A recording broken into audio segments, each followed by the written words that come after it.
मुफ्ती साहब, एक शख्स ने बताया कि जब मुर्दे को दफन करें तो उसकी कब्र के साथ इतनी देर तक कुरान पढ़ें कि एक ऊंट तकसीम हो जाए ज़बा होके। ये हुजूर से साबित है। बहुत अच्छा सवाल किया आपने, ज़बरदस्त।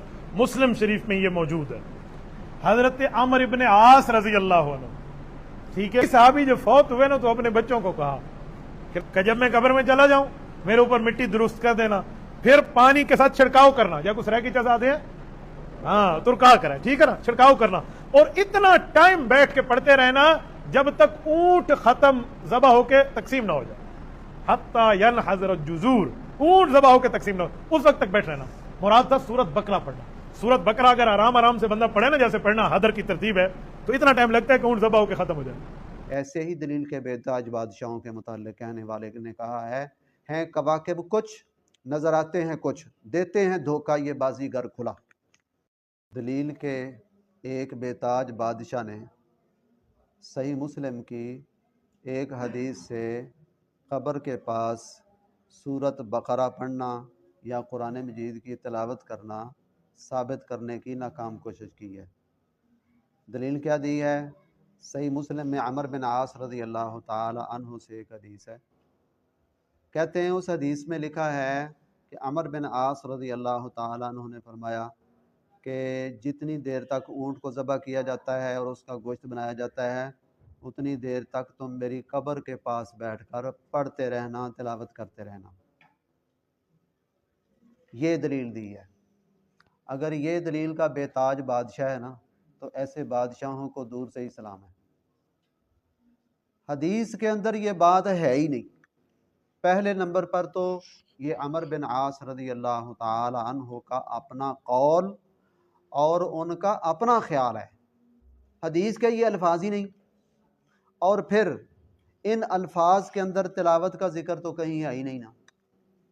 ये हदीस सही मुस्लिम में 121 नंबर पर है।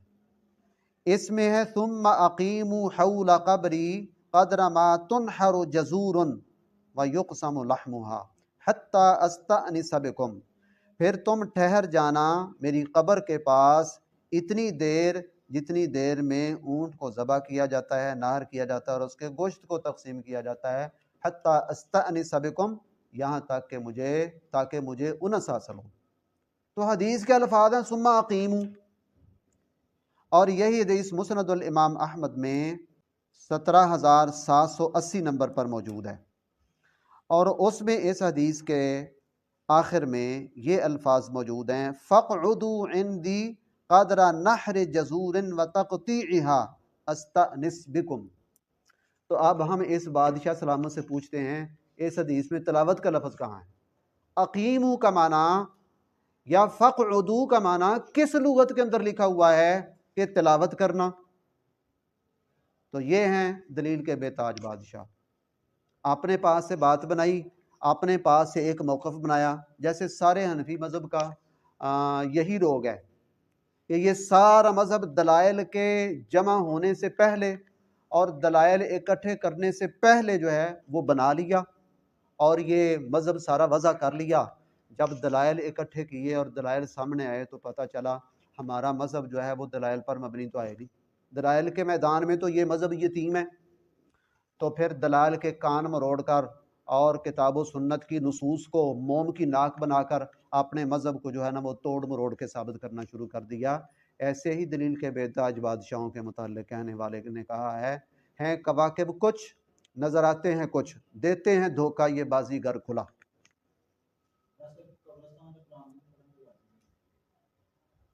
कब्रिस्तान में कुरान मजीद पढ़ना ये साबित नहीं है। रसूलुल्लाह सल्लल्लाहु अलैहि वसल्लम ने फरमाया है ला तजअलू बुयूतकुम मक़ाबिरा, अपने घरों को कब्रिस्तान ना बनाओ। फ़इन्न शैतान यनफ़िरु मिनल बैति अल्लज़ी तुक़रअ फ़ीहि सूरतुल बक़रा, शैतान उस घर से भाग जाता है जहाँ पर सूरत बकरा पढ़ी जाए। तो इसका मतलब ये हुआ कि सूरत बकरा पढ़ने का मकाम कब्र नहीं है। कब्र जो है वो कुरान पढ़ने का मकाम नहीं है। कुरान पढ़ने का मकाम घर है। जिस घर में कुरान ना पढ़ा जाए वो कब्र बन जाता है।